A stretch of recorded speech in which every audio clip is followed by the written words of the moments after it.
Assalamualaikum warahmatullahi wabarakatuh. Selamat datang kembali di channel Kisah Warganet. Tentunya masih dengan Wira yang akan menemani kalian beberapa menit ke depan. Di kesempatan kali ini ada sebuah cerita horor yang berjudul Kembang Desa Meninggal Secara Tragis. Seperti apa ceritanya? Tanpa banyak basa-basi lagi, mari kita masuk ke ceritanya.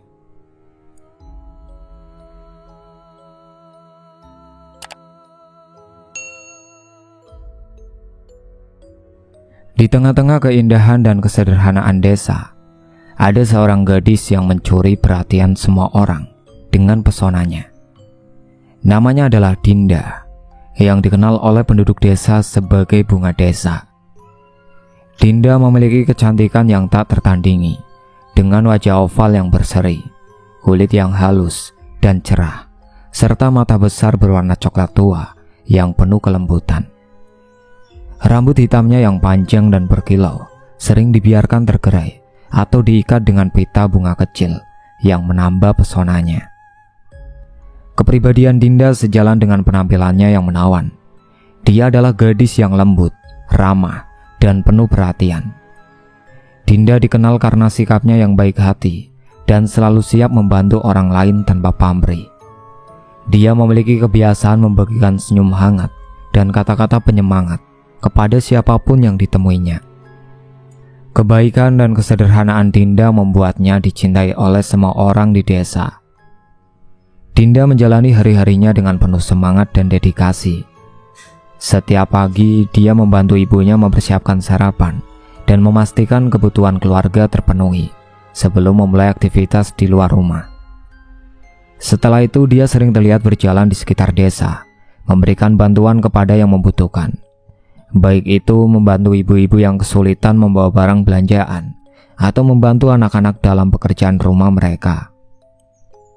Dinda juga aktif dalam kegiatan komunitas, seperti membantu dalam persiapan upacara adat atau festival desa. Dia sering mengenakan pakaian tradisional Jawa yang indah, seperti kebaya dengan kain batik, yang menambah keanggunan dan kepribadiannya. Setiap gerakan dan senyum Dinda mencerminkan kearifan dan keanggunan yang memikat hati banyak orang. Penduduk desa sangat menghargai kehadiran Dinda. Setiap kali dia lewat, mereka sering menyapanya dengan ramah, dan beberapa bahkan mengundangnya untuk minum teh atau beristirahat di rumah mereka.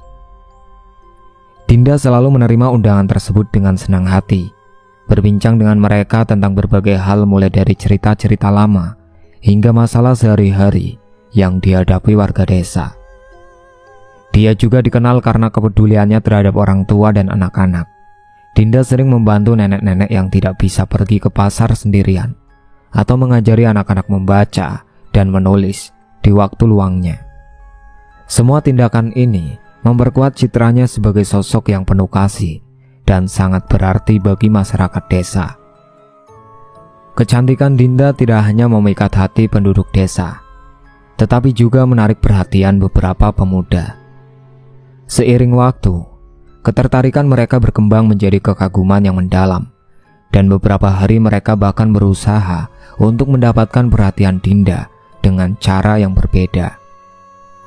Salah satu pemuda yang paling menonjol dalam hal ini adalah Tegar. Tegar adalah seorang pemuda yang tampan dengan tubuh kekar, yang membuatnya menonjol di antara pemuda lainnya. Namun di balik penampilannya yang menarik, Tegar dikenal sebagai orang yang keras kepala dan agak egois. Tegar sangat terpesona oleh kecantikan dan kebaikan Dinda. Dia merasa yakin bahwa dia dapat memenangkan hati Dinda dengan menunjukkan ketampanannya dan kemampuan sosialnya. Setiap kali ada kesempatan, Tegar berusaha untuk mendekati Dinda, seringkali dengan memberikan pujian atau mencoba berbicara dengannya di jalanan desa. Namun meskipun Tegar memiliki niat baik, pendekatannya seringkali terasa terlalu langsung atau bahkan sedikit mengganggu bagi Dinda. Dia mencoba mengungkapkan rasa cintanya dengan berbagai cara, dari membawa bunga hingga menawarkan bantuan yang tidak diminta. Dinda yang sudah tahu tentang perasaan Tegar selalu memberikan jawaban yang lembut namun tegas, menjelaskan bahwa dia menghargai tawaran dan perhatian Tegar tapi tidak merasakan hal yang sama. Setiap penolakan Dinda membuat Tegar semakin frustasi. Dia tidak dapat memahami mengapa, meskipun dia merasa layak mendapatkan perhatian Dinda, dia tidak bisa memenangkan hatinya. Penolakan berulang kali ini mulai menggerogoti harga dirinya, dan kemunculan perasaan sakit hati yang mendalam. Rasa sakit hati ini semakin membesar seiring waktu, dan Tegar mulai menunjukkan sikap yang lebih agresif dan marah. Dia mulai merasa terhina dan mencari alasan untuk membenarkan perasaannya. Ini adalah titik awal dari perubahan sikapnya yang akhirnya membawanya ke jalur yang sangat gelap dan berbahaya. Tegar adalah seorang pemuda yang dikenal di desa karena penampilannya yang mencolok. Dia memiliki tubuh kekar dan atletis, hasil dari kerja keras di ladang dan aktivitas fisik sehari-hari.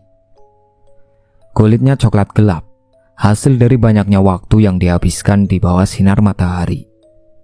Wajahnya memiliki fitur tegas dengan rahang yang kuat dan mata yang tajam, memberi kesan serius namun karismatik. Namun di balik penampilan fisiknya, Tegar memiliki kepribadian yang kompleks. Dia dikenal keras kepala dan memiliki ego yang besar. Tegar sering merasa bahwa dia berhak mendapatkan apa yang diinginkannya, termasuk perhatian Dinda. Dia cenderung memaksakan keinginannya pada orang lain dan sulit menerima penolakan. Kepribadiannya yang dominan seringkali membuatnya terlihat mengintimidasi bagi orang-orang di sekelilingnya. Tegar yang terpesona oleh Dinda berusaha berbagai cara untuk mendekatinya.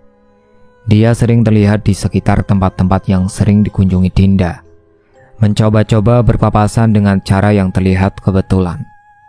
Di pasar desa, dia sering membeli barang-barang yang Dinda suka, lalu dengan sengaja menawarkan makanan atau minuman yang dia bawa, berharap Dinda akan merasa tersentuh oleh perhatian tersebut.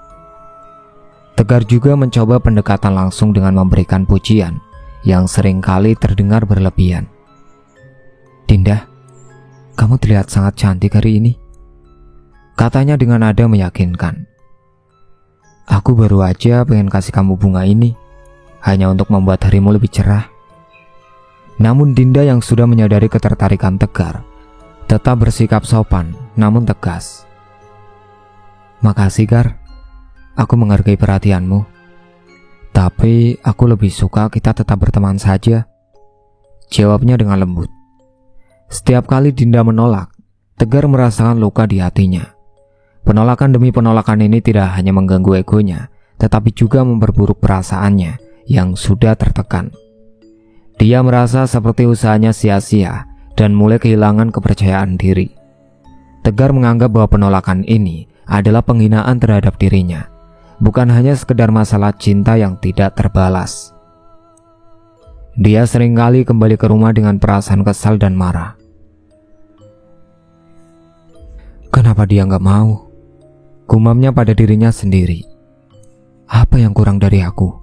Aku udah berusaha keras untuk mendapatkan perhatiannya. Kemarahan dan sakit hati Tegar semakin membesar seiring waktu. Dia merasa terhina dan merasa bahwa dia harus melakukan sesuatu untuk mengembalikan harga dirinya. Tegar mulai merencanakan balas dendam, merasa bahwa dia perlu menunjukkan kepada Dinda dan semua orang di desa bahwa dia tidak boleh dipermainkan begitu saja. Tegar mulai berdiskusi dengan teman-temannya yang memiliki karakter dan latar belakang yang serupa, juga merasa frustasi dan marah karena penolakan sosial mereka.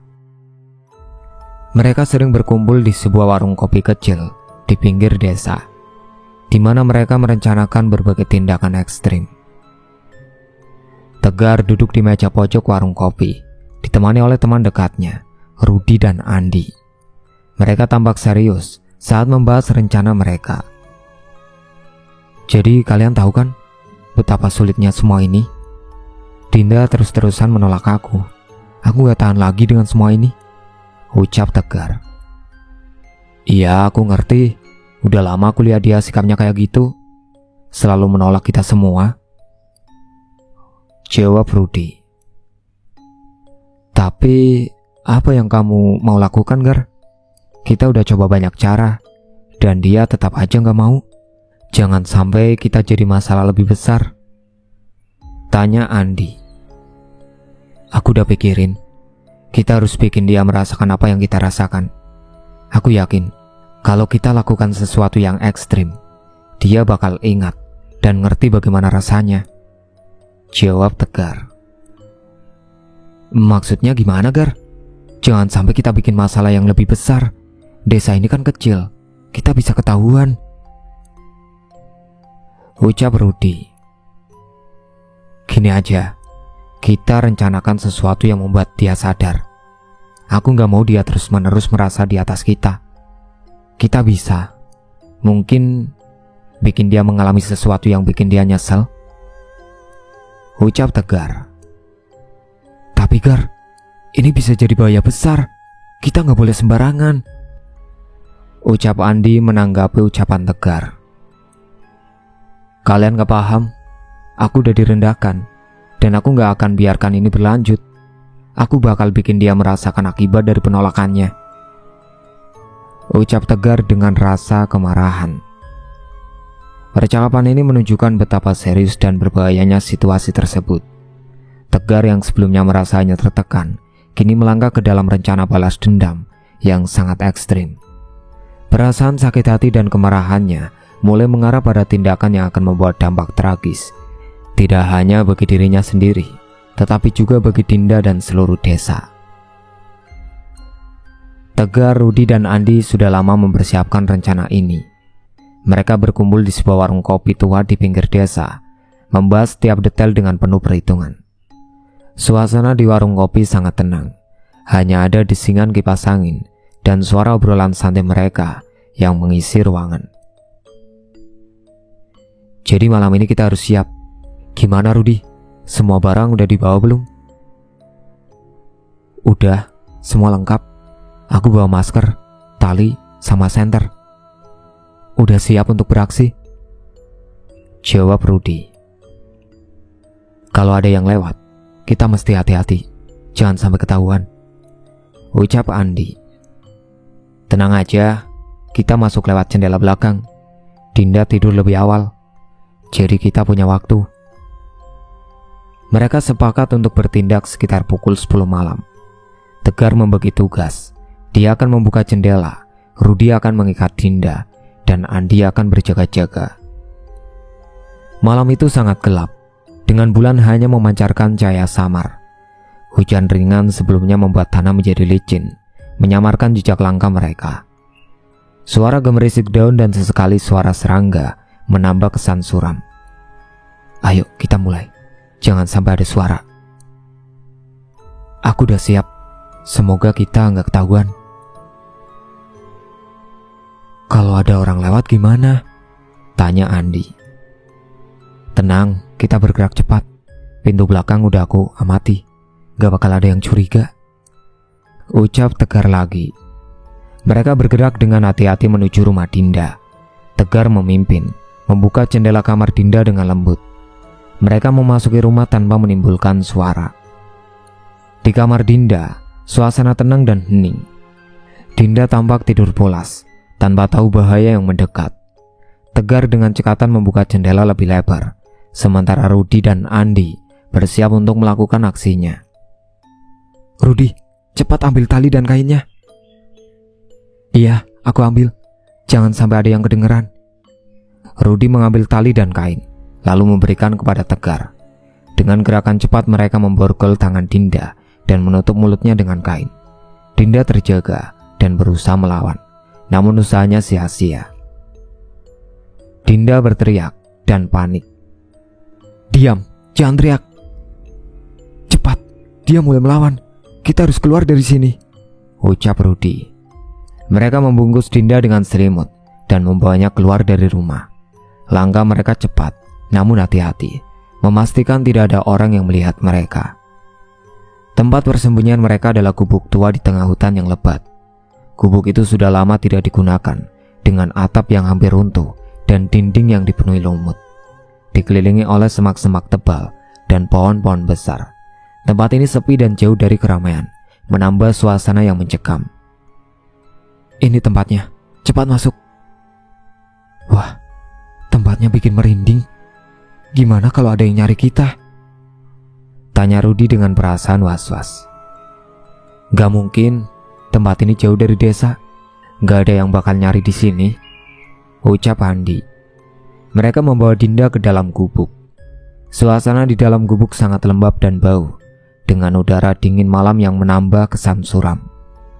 Tegar dan teman-temannya memulai tindakan mereka dengan kejam. Oke, kita harus cepat. Aku mau dia ngerasain semua ini, ucap Tegar. Tapi Gar, ini udah keterlaluan. Aku mulai merasa gak enak, jawab Rudi. Kita udah mulai, gak ada jalan mundur, selesaikan saja, ucap Andi menimpali perkataan mereka. Di dalam gubuk, Dinda yang terikat dengan terbungkam berusaha melawan, namun usahanya sia-sia. Tegar dan teman-temannya melakukan tindakan yang sangat brutal tanpa merasa belas kasihan. Tolong, tolong, Dinda teriak dan menangis. Diam, ini semua karena kamu menolak kami. Ini hukuman buat kamu. Gimana Gar? Dia udah mulai lemah. Cepat selesaikan saja. Aku udah gak tahan lihat ini. Kekejaman yang dilakukan di gubuk tua ini meninggalkan jejak mendalam, menambah ketegangan dan atmosfer suram yang menyelimuti malam itu. Suara hutan yang sesekali terdengar menambah suasana yang mencekam. Di dalam gubuk tua yang lembab dan bau, Dinda merasakan penderitaan yang tak tertandingi. Setiap detik berlalu dengan rasa sakit yang mengerikan.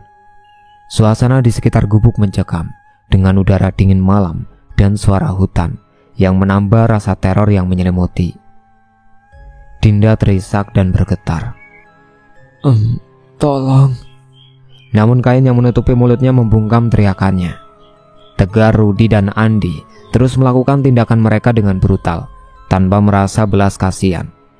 Setiap gerakan dan suara mereka menambah rasa putus asa yang dirasakan Dinda. Kamu pikir ini lucu? Ini akibat dari penolakanmu. Tegar, aku mulai ngerasa gak enak ini. Kita udah keterlaluan.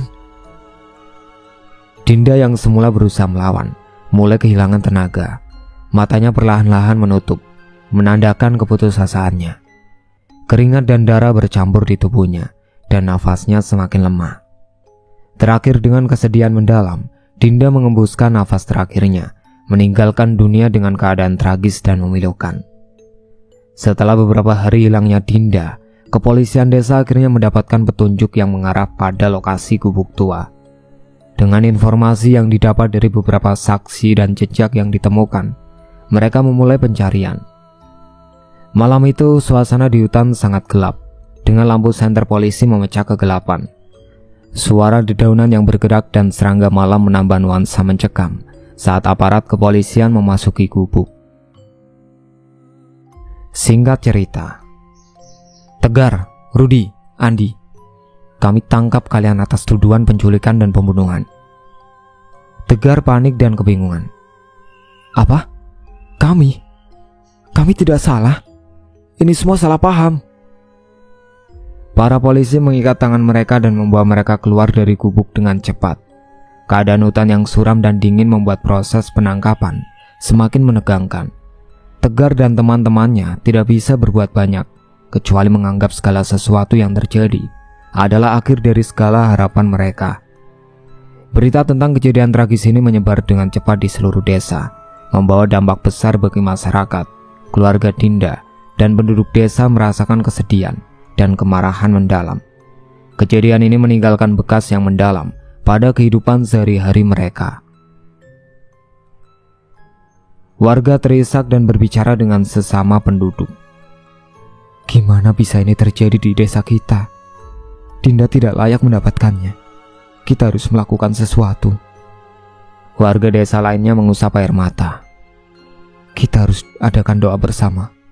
Semoga Dinda bisa tenang dan kita bisa mendapatkan keadilan. Kepala desa berbicara kepada penduduk. Kita harus bersatu dalam menghadapi tragedi ini. Kita akan pastikan pelaku mendapatkan hukuman yang setimpal. Mari kita berdoa bersama dan berusaha untuk memulihkan keamanan desa. Di lain sisi, jangan keluar malam. Kita harus lebih berhati-hati setelah apa yang terjadi, ucap orang tua kepada anak-anaknya. Mak, suasana malam ini kok jadi aneh ya? Ini adalah akibat dari tragedi ini. Kita harus menjaga satu sama lain dan lebih waspada. Suasana di desa menjadi semakin suram. Kesedihan dan ketakutan menyelimuti setiap rumah, dan banyak penduduk yang memilih untuk tetap di rumah setelah matahari terbenam. Kegiatan sehari-hari mereka terpengaruh oleh rasa tidak aman yang menyebar, dan kehidupan di desa tidak lagi terasa seperti dulu. Semoga ini segera berlalu. Tapi, kenapa harus terjadi pada Dinda? Kami semua merasa kehilangan, ucap penduduk desa, berbicara sambil berkumpul di warung kopi. Kami akan terus mencari keadilan. Kita harus tetap kuat dan saling mendukung. Setelah ditangkap dan dijebloskan ke penjara, Tegar merasa ada sesuatu yang tidak beres. Pada awalnya dia berusaha tenang dan berpura-pura tidak terpengaruh oleh situasi. Namun beberapa hari setelah ditahan, Tegar mulai merasakan kehadiran yang mengganggu, seperti ada sesuatu yang selalu mengawasinya dari kegelapan selnya. Malam pertama di penjara, Tegar mengalami mimpi buruk yang sangat mengerikan. Dalam mimpinya dia melihat Dinda dengan wajah pucat dan penuh kemarahan. Matanya yang kosong menatap langsung ke arah Tegar dengan tatapan yang mengerikan. Apa ini? Tidak mungkin. Dinda. Dia terbangun dan keringat dingin membasahi tubuhnya. Nafasnya tersengal-sengal. Suara detak jam di sel terasa semakin keras, menciptakan suasana yang semakin mencekam. Mimpi Tegar menjadi semakin buruk dari malam ke malam. Dalam mimpinya, Dinda muncul dengan berbagai bentuk kemarahan dan penderitaan. Suatu malam dia melihat Dinda terikat di tempat yang sama dengan gubuk tua di hutan. Dengan suara tangisan dan jeritan yang mengerikan memenuhi telinganya. Tidak, hentikan! Aku tidak mau, ucap Tegar dalam mimpi dan menjerit. Namun mimpi buruk tersebut tidak berhenti. Dalam beberapa mimpi, Tegar merasa seolah dia terjebak di tengah-tengah gubuk tua yang sama. Dengan Dinda menghantui setiap sudut ruangan, suaranya terdengar semakin mendekat dan semakin menakutkan. Ketakutan Tegar semakin meningkat seiring berjalannya waktu. Dia mulai menghindari kontak mata dengan narapidana lain dan sering berbicara sendiri. Tegar merasa seolah ada sesuatu yang selalu mengikutinya, meskipun dia berada di dalam sel yang terkunci. Tegar berbicara dengan suara gemetar kepada sesama narapidana. Kalian gak ngerti, ada yang mengikuti aku. Dinda, dia ada di sini. Lo ngapain sih? Jangan bikin kita semua jadi ketakutan, ucap narapidana lain. Kalian gak tahu, dia ada di sini. Aku bisa merasakannya, ucap Tegar dengan nada terputus-putus. Keadaan dan mental fisik Tegar memburuk dengan cepat. Tubuhnya terlihat semakin kurus dan lemah karena kurang tidur dan stres yang berkepanjangan. Setiap kali dia mencoba tidur, dia terbangun dengan teriakan dan keringat yang membasahi seluruh tubuhnya. Petugas penjara yang awalnya mengabaikan keluhan Tegar mulai menyadari perubahan drastis pada dirinya. Ketika Tegar mulai berteriak dan menangis di malam hari, mereka memutuskan untuk memantau kondisinya lebih dekat. Tegar tampaknya benar-benar terganggu. Kita harus terus-menerus memantau dia, ucap petugas penjara kepada rekan-rekannya. Iya, aku juga mulai khawatir. Dia terlihat sangat ketakutan. Tegar semakin terisolasi dari narapidana lain. Mereka mulai menghindarinya, merasa tidak nyaman dengan sikapnya yang semakin aneh. Beberapa narapidana bahkan mulai bergosip tentang kondisi Tegar yang semakin mengerikan. Gila, Tegar kayaknya udah mulai gila. Setiap malam dia teriak dan ngomong sendiri. Iya, dia bilang ada yang ngikutin dia. Mungkin dia memang dihantui. Tegar, kamu harus tenang. Kami akan bantu kamu. Tapi kamu harus kooperatif, ucap petugas penjara. Enggak mungkin. Dia akan datang lagi. Aku bisa merasakannya. Petugas penjara akhirnya memutuskan untuk memindahkan Tegar ke sel isolasi, berharap bahwa ketenangan dan pengawasan ketat akan membantu mengatasi masalahnya. Namun bahkan di dalam sel isolasi, teror yang dialaminya tidak pernah berhenti. Pagi itu penjara berada dalam suasana yang tidak biasa. Para petugas penjara melakukan pemeriksaan rutin, dan saat mereka tiba di sel Tegar, mereka segera merasakan adanya sesuatu yang sangat tidak wajar. Pintu sel Tegar ditemukan terkunci dari dalam, dan setelah beberapa ketukan tanpa jawaban, petugas memutuskan untuk memaksa pintu tersebut terbuka. Ketika pintu terbuka, mereka dikejutkan oleh pemandangan yang sangat mengerikan. Tegar ditemukan tergeletak di lantai, dengan tubuhnya dalam posisi yang sangat tidak wajar.